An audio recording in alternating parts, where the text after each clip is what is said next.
नमस्कार दोस्तों, हमारे YouTube चैनल पे आपका सबका स्वागत है। छोटी सी वीडियो, लास्ट तक बने रहें और अगर चैनल सब्सक्राइब नहीं कराया तो हमारे चैनल को सब्सक्राइब कर लें। तो दोस्तों, जैसे बात करते हैं, आजकल पार्लियामेंट में जो घमासान मचा हुआ, घमासान क्यों मचा था? सबसे पहले चलते हैं मेन मुद्दे पे। चल क्या रहा था? अडानी मुद्दा पे चर्चा की मांग विपक्ष कर रहा था। राहुल गांधी संविधान की किताब लेके अपने हाथ में उनके खिलाफ मोर्चा खोल रखा था और मोदी साहब से अडानी के विषय में चर्चा करें मोदी जी, इस विषय में चल रहा था। उससे तो किल से भय थे ही भाजपा, विपक्ष से, राहुल गांधी से। लेकिन बीच में क्या हुआ, संसद के अंदर अमित शाह अपनी संस्था कर रहे थे। अमित शाह बोल रहे थे, मुद्दों पे बोल रहे थे, कांग्रेस पे बोल रहे थे, लेकिन बोलते ही बोलते अमित शाह शायद वो बात कर गए जो कि उसकी वजह से पूरा बवाल खड़ा हो गया। और अमित शाह का जो क्रोध था अंदर छुपा हुआ, बाबा साहेब अम्बेडकर के खिलाफ बोलते बोलते वो उनके मुंह पे आ गया। और मुंह पे आ गया तो वो शो हो गया, और शो हो गया तो उनकी अंदर की भावनाएं, जिससे पता लग गया कि बाबा साहेब बाबा साहेब बाबा साहेब एक फैशन बना दिया है। तो ये उनके अंदर का जलापन था जो एकदम से बाहर आ गया। और इतना नाम अगर ऊपर वाले का लिया जाए तो उनको सातों जुग सुखी हो जाएंगे उनके। तो अमित शाह का ये बोलना अमित शाह को पड़ गया भारी। ठीक है, अब ये हमारे बाबा साहेब का यहाँ पे हुआ, अंबेडकर जी का अपमान। वो बाबा साहेब जिनके बलबूते, जिनके बनाए हुए संविधान के दायरे में रह के हम, तुम और सब, पूरा देश उसका अप- आदर्श मान के और उसके जरिया घर में, परिवार में हम लोग चलते हैं। कोर्ट कचहरी में हमको बोलने का मौका दिया जाता है। कोर्ट कचहरी उसके संविधान के हिसाब से दायरे में लेके चलते हैं। वोट से लेके जो पब्लिक को हक दे रखा है बाबा साहेब अम्बेडकर जी ने, तो जो सबको जो आज़ादी दे रखी है, शायद इससे भाजपा खुश नहीं थी। और अंदर अंदर जैसे पहले नारा दिया था 400 पार, अगर उनकी 400 पार आ जाती तो वो भाजपा के अंदर के जो नेता थे, उनके मंत्री खुद कह रहे थे कि अगर 400 पार आ जाती हैं हमारी तो हम संविधान बदल देंगे। तो ये भी उनके अंदर चर्चा भई होगी, मीटिंग भई होगी। ये उनके अंदर की बात, ये उनके नेताओं के मुंह से निकल के आई थी।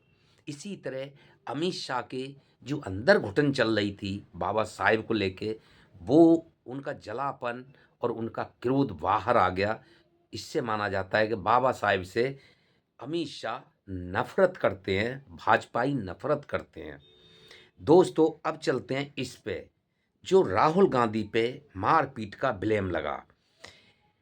जब अमित शाह ने अंबेडकर बाबा साहब का विरोध किया और नफरत भरे बयान उसके खिलाफ दिए, तो पूरा विपक्ष और जहां तक की जनता भी अमित शाह पे बरसने लगी।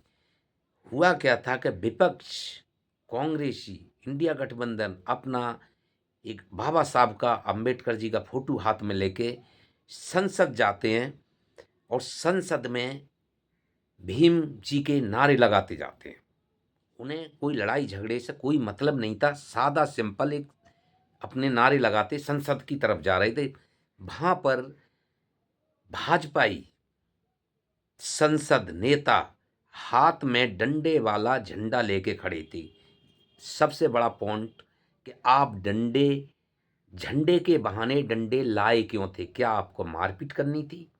आपको ये जान पूछ के करना था? क्योंकि आप झंडे के बहाने डंडे लेके आए, कि कुछ हो गया तो हमारे मार-पीट के काम ये डंडे आएँगे। तो आपने पहले से ही प्लानिंग थी, पॉइंट है यहाँ पे। दूसरी बात, जब विपक्ष संसद सबका है, सत्ता का भी है, विपक्ष का भी है। जब वो सीधे सिंपल भीमराव के नारे लगाते हुए अंदर जा रहे हैं, तो भाजपाइयों ने मेन दर, एंट्री दर को घेरा क्यों? घेरा क्यों? जब उन्हें वहाँ पे अपने शांतिपूर्वक जा रहे हैं तो जाने दो। वहाँ पे राहुल गांधी, अब यहाँ पे एक खुलासा होता है, मारपीट जो राहुल गांधी के ऊपर लगाई है, उसका खुलासा कौन करता है? पप्पू यादव। पप्पू यादव ने सबसे बड़ा खुलासा किया कि राहुल गांधी तो ये कह रहे थे, जब भाजपा संसद वहाँ पे घेर के दर को खड़े थे, तो राहुल गांधी ने ये कहा था कि बच के कोई बात नहीं, इनको करने दो जो करना है, हम बच के इनसे निकल लेते हैं।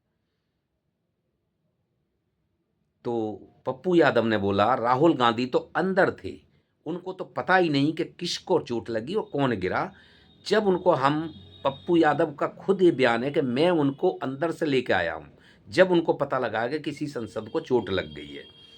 तो पप्पू यादव ने कहा कि भाजपाई तो इनका हमेशा से ये इस तरह का देश में कभी नहीं हुआ जो आज हो रहा है। पप्पू यादव ने कहा राहुल गांधी ने एक गांधी, महात्मा गांधी को नजदीक से उनको महसूस किया है।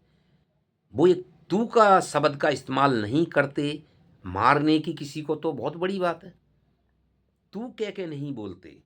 आज तक के किसी भी बयान देख लो उनका, तू कह के नहीं बयान होगा, जबकि उन पे तरह तरह के भाजपाइयों, नेताओं ने, संसदों ने, लेडी संसदों ने, कंगना रनौत से लेके स्मृति ईरानी से लेके अनुराग ठाकुर से लेके और भी बहुत जहरीले जो इसमें हैं भाजपाई नेता, इतने कड़वे कड़वे बयान और जहर भरे बयान राहुल गांधी के खिलाफ बोले हैं, लेकिन उन्होंने तू का सहारा कहीं नहीं लिया।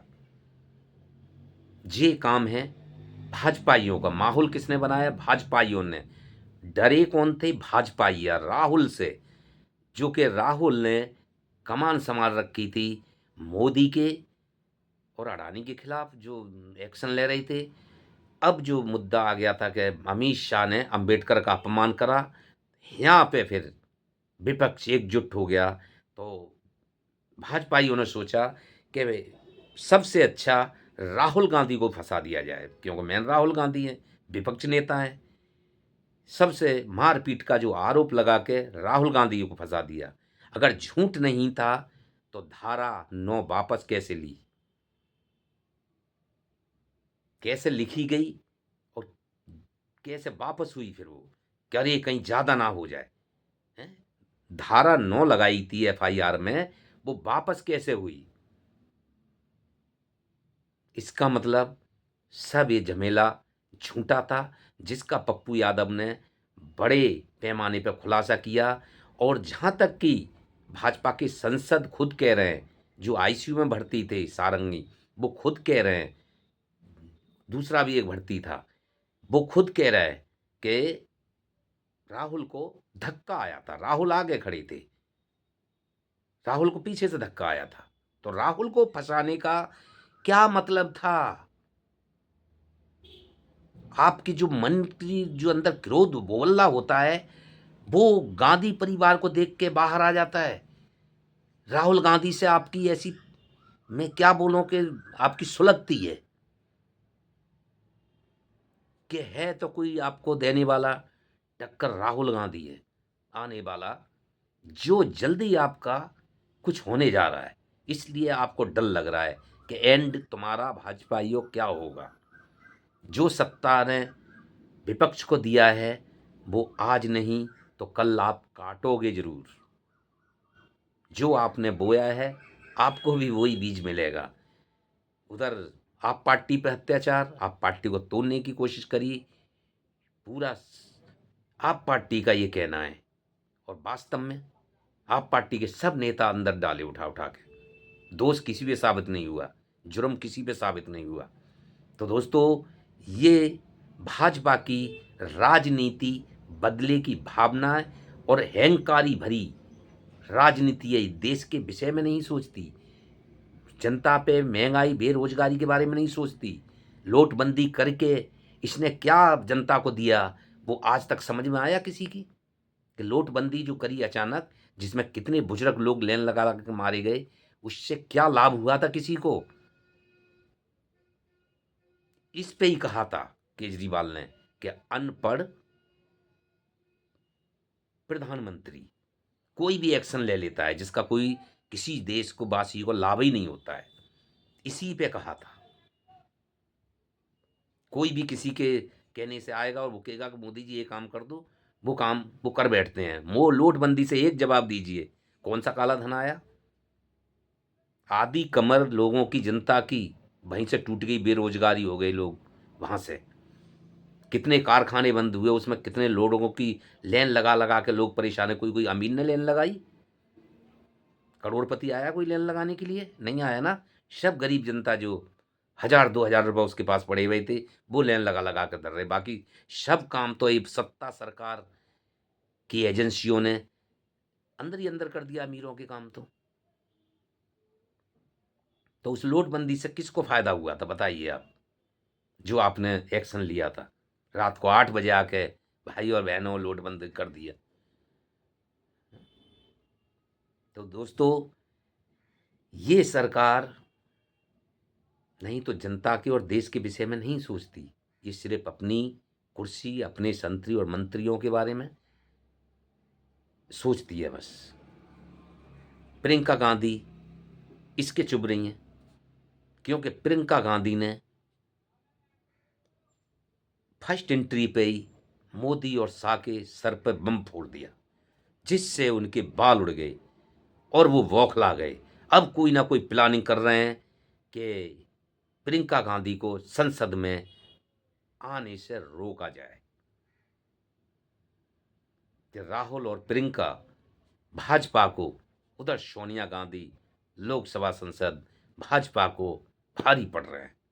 तो दोस्तों, ये इनकी बड़ी अब प्लानिंग ये चल रही है कि प्रियंका गांधी को संसद में आने से किस तरह रोका जाए, क्योंकि प्रियंका ने फर्स्ट एंट्री पे बाय नोट से जो बन के आई थी संसद भारी बहुमत से, पहली एंट्री संसद में थी, जिसमें मोदी हमेशा के सर पे रख के बम फोड़ दिया, जिससे वो गंजा उनका खुला मैदान हो गया और वो बौखला गए। अब ये प्लानिंग बनाई है कि ये अंदर आएगी तो काफ़ी सुनना पड़ेगा। इसलिए प्रियंका गांधी को कैसे भी संसद आने से कुछ रोका जाए और राहुल गांधी को किसी तरह फंसा दिया जाए। तो दोस्तों, इनकी ये प्लानिंग है। नमस्कार दोस्तों, हमारी वीडियो अच्छी लगती है शेयर और सब्सक्राइब करें, दीजिए इजाज़त।